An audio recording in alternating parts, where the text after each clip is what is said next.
Assalamu alaikum everyone. Today I want to share a beautiful story with you from the Quran. It's the story of Prophet Salih and his people. So, let's get comfortable and begin. Our story starts a long time ago with a group of people called the Thamud. Just imagine, they lived in this amazing place filled with green gardens, fresh flowing water, and these huge, incredible mountains. Allah had given them so many wonderful blessings. And, the people at Thamud were very talented.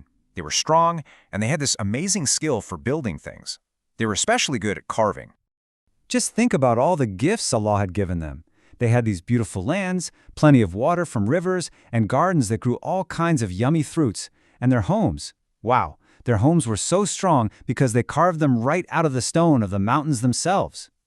But here's the thing, even with all of these incredible blessings, something sad started to happen. The people began to forget who gave them all these gifts. They became a little too proud, and they stopped being thankful to Allah. They looked at their amazing homes and felt so powerful that they would actually say to each other, "Who is stronger than us?" They really thought their strength came from themselves, and they forgot that all strength truly comes from Allah alone. But Allah is the most merciful, right? He always wants to help people find their way back. So, to help the Thamud remember him, he decided to send them a special messenger to guide them. From their own community, Allah chose a kind and good man to be his prophet. His name was Salih, and he came with a very important and gentle message for his people. Prophet Salih's message was really simple and very clear.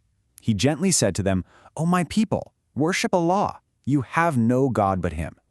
He was reminding them to worship the one who created them and gave them everything. So sad, isn't it?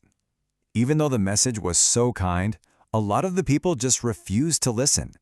The ones who were very rich and proud, well, they especially didn't like what Prophet Salih was saying. So, the people who wouldn't believe decided to test Prophet Salih. They challenged him. They asked him to show them a miracle, a special sign from Allah, to prove that his message was true. And they didn't ask for just any sign.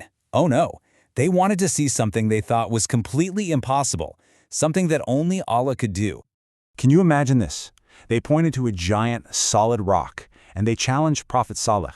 They said, "If you are really a prophet, then ask your God to bring a she-camel, a mother camel, right out of this very rock." They were so sure it couldn't be done.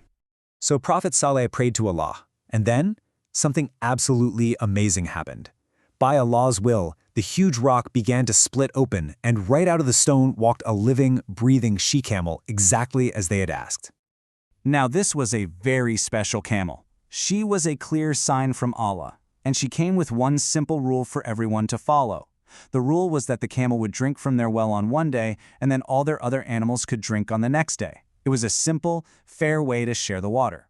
For a little while, things were okay. But soon, that feeling of pride came back, and some of the people started to think about making a very bad choice. Some of them started to get really angry about having to share the water. They forgot that the camel was a miracle, a special sign from Allah, and they forgot all about the promise they had made. And then, they did something terrible. In their anger, they decided to disobey Allah's command. They harmed the special camel, and that was a very wrong thing to do. Because they disobeyed Allah and broke their promise, something very serious happened. And this part of the story, well, it teaches us a really important lesson about being thankful for all the gifts Allah gives us. Because they ignored Allah's guidance and harmed His special sign, a punishment came from Allah. All of those strong, beautiful homes they had carved couldn't protect them. Only Prophet Salih and the few people who believed in his message were kept safe by Allah's will. So, what's the big lesson for us in this story? When we think about Prophet Salih and his people, what should we remember? It's really a gentle reminder for us. It teaches us to always remember all of Allah's gifts, like our family, our food, and our homes. It reminds us to be thankful for everything we have, big and small. And it teaches us to always try our best to listen to the good advice and guidance Allah sends us. Misbah Education is an Islamic educational academy for children.